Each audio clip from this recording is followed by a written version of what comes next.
اللهم رب اشرح لي صدري ويسر لي امري واحلل عقدة من لساني يفقهوا قولي واجعلني مدرسة الرحمن سبحانك لا علم لنا الا ما علمتنا انك انت العليم الحكيم وتب علينا يا رب انك انت التواب الرحيم اغفر لنا وارحمنا انت ارحم الراحمين وانصرنا على القوم الكافرين اللهم انت الذي وفقتنا وجلستنا ونعمة مباركة اقبل لنا يا الله برحمتك ومنك حياتنا في الدنيا وقبل في الاخره ترجع الى مصطفى صلى الله عليه وسلم. Ma'asyiral habaib hadirin sekalian rahimakumullah. Alhamdulillah kita bersama-sama kita dengarkan dari syama'il Mustafa sallallahu alaihi wasallam yang kita bacakan kita dengarkan juga suatu wasilah, suatu ujian yang kedua-duanya entah itu Maulidul Habib sallallahu alaihi wasallam surah ataupun wasilah yang dikarangkan oleh Habib Rasulullah bin Abdul Haddad yang kita dengar, saya kira itu semuanya sudah mencukupi kita untuk mendapatkan keberkahan yang sangat banyak dari sini. Sengaja kita bacakan wasilah tadi, kita bacakan syama'il Mustafa sallallahu alaihi wasallam agar kita mendapatkan keberkahan dari Allah Subhanahu wa taala. Mungkin dikarenakan malam ini masih ada kegiatan Maulid dan kegiatan lainnya, sini kita bagi untuk menyampaikan sedikit nasihat untuk diri saya sendiri terutama dan juga bagi yang mau mendengarkan ini nasihat. Dikarenakan alhamdulillah banyaknya majlis Maulid, majlis zikir tentang Rasulullah SAW yang kita hadiri dan mungkin telah banyak kita hadiri kembali di sini. Saya menjadi diri saya sendiri dengan apa yang kita kenal dari Rasulullah SAW. Innamal a'malu binniyat. Ma'asyiral ikhwan rahimakumullah, mari kita perbaiki niat kita. Jadi niat semakin luas niat kita menghadiri suatu majlis baik, majlis Maulid atau majlis apapun itu, maka akan diberikan oleh Allah Subhanahu wa taala kepada kita kadar niat kita masing-masing.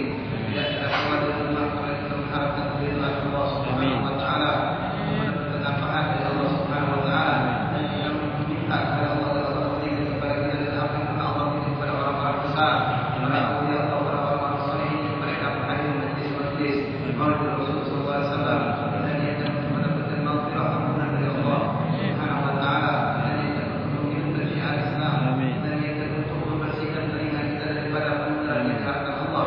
Kita niatkan untuk bermusyawarah bersama kita, dan dia akan untuk saling silaturahim, dan dia akan bermain majlis yang salehah, dan inilah kita akan menjajar dari Allah Subhanahu wa taala. Dan yang penting maksudnya Allah yang kita niatkan adalah dengan menghadiri majlis Mustafa sallallahu alaihi wasallam, menghadiri peringatan Maulid Rasulullah sallallahu alaihi wasallam. Kita minta kepada Allah, kita niatkan agar Allah menambahkan kekuatan iman kita kepada Allah dan Rasul, cinta kita kepada Allah dan Rasul sallallahu alaihi wasallam. Allah memastikan hati kita dari segala macam penyakit yang kita hindari dari Allah Subhanahu wa taala. Ma'asyiral ikhwan rahimakumullah, amal majlis zikir, buah dari majlis kita menghadiri Maulid dan kita menghadiri Maulid tidak lain adalah amal dari apa yang kita dengar dari setiap majlis. Berapa banyak kita telah dengarkan tentang sunnah Rasulullah, tapi kita tidak melakukan sunnah Rasul. Semoga Allah Subhanahu wa taala memberikan taufik kepada kita untuk sunnah Rasulullah sallallahu alaihi wasallam. Di masjid ini setiap malam Selasa akan kita adakan majlis fikih yang mana di situ banyak sekali menjelaskan tentang sunnah Rasulullah sallallahu alaihi wasallam. Dari masalah istinja saja puluhan sunnah ada di situ. Masalah wudu ada ratusan sunnah di situ. Di dalam sholat lagi lebih lagi ratusan, bahkan ulama mencatat sampai 900 sunnah Rasulullah yang ada pada sholat kita. Ma'asyiral ikhwan rahimakumullah, mari kita hadir majlis zikir, karena majlis zikir adalah warasatul Nabi sallallahu alaihi wasallam. Rasulullah tadi bersama kita kecuali meninggalkan ilmu dan akhlakul karimah. Maka dari sini mari kita memperbaiki sholat kita, memperbaiki ibadah kita, dan kita menambahkan dengan ilmu yang diajarkan oleh Rasulullah SAW. Karena orang yang beribadah tanpa ilmu dia akan banyak melakukan kesalahan.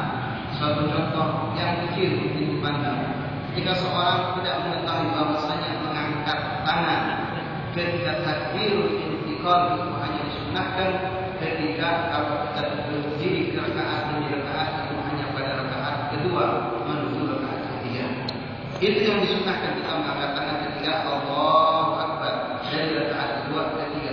Tapi ada orang tidak tahu, dia tidak pernah belajar, dia menyangka semua setiap rakaat kalau kita bangun dari duduk berdiri hukumnya sunnah. Rakaat pertama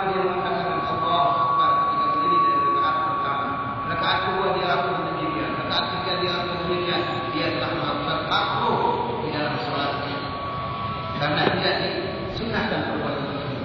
Suatu perbuatan yang tidak diminta di dalam sholat dilakukan itu bisa mengakibatkan kita mendapatkan suatu kemakruhan, bahkan bisa menjadi pembatal sholat kalau gerakan tersebut sampai lebih dari 3 kali gerakan.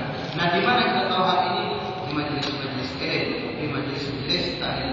Ini satu contoh dari 1000 contoh yang masih akan datang kita dapatkan kalau kita sering menghadiri majelis-majelis ilmu. Allah Subhanahu wa taala berkata dalam malam hari ini, Allah memberikan taufik dan hidayah kepada kita. Allah memberikan kita kepada Allah, kepada Rasulullah SAW, kepada orang-orang yang berjuang dengan Allah Subhanahu wa taala. Allah menjadikan orang-orang yang menyenangkan hati dari Rasulullah SAW. Allah menjadikan majelis sebab menyerahkan kepada kita dan seluruh umat Rasulullah SAW. Rahmat